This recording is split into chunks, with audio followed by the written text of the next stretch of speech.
Hi, everyone. I'm Dr. Seth Meyers, psychologist, and today I'm offering couch commentary. And when I do couch commentary, I talk about something going on in the news or in the culture that I think is psychologically valuable to talk about.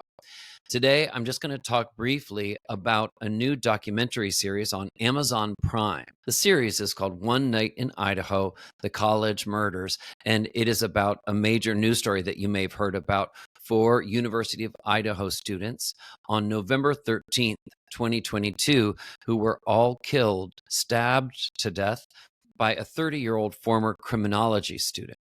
Now, I can share that in threat assessment, a lot of experts who work in that area actually feel strongly about not naming the name of the person who committed the mass homicides. I won't share the name of the individual, but it was a former criminology student that did take the lives of those four individuals. And this series goes in depth talking about what happened. It also reviews some of the possible motives for the killer to do that to the victims.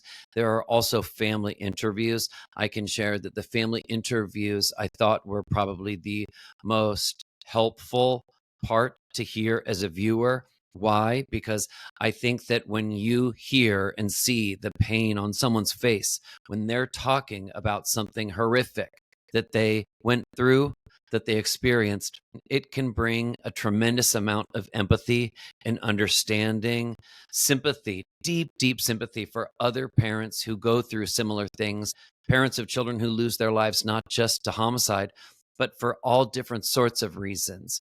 Prematurely, just premature deaths in general are incredibly painful for parents. And so the viewers really get a window into what that experience is like. I give these families a tremendous amount of credit.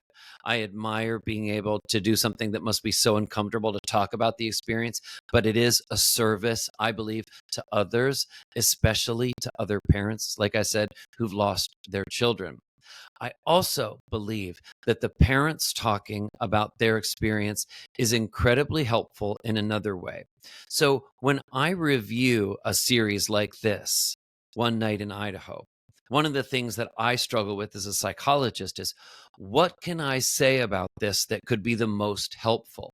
A lot of times, some of these true crime documentaries or documentary series, they can almost feel voyeuristic. So we can ask ourselves, well, why are we watching them? Why do we turn to them? It's sort of like watching a car accident, right? In slow motion. Well, watching this documentary series and hearing those parents got me thinking. I'm a parent too, not just a psychologist. And I started thinking about, well, what are ways that these young people can stay safer in college environments?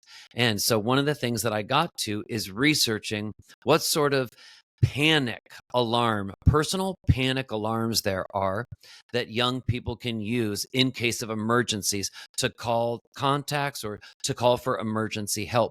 And believe it or not, college students and the parents of those college students are turning more and more to these different personal alarms that people can carry in the event of an emergency. And they have gotten very creative. There is actually jewelry that people can use that also doubles as a means of a panic alarm so people can actually press a button twice and actually signal authorities to come help them.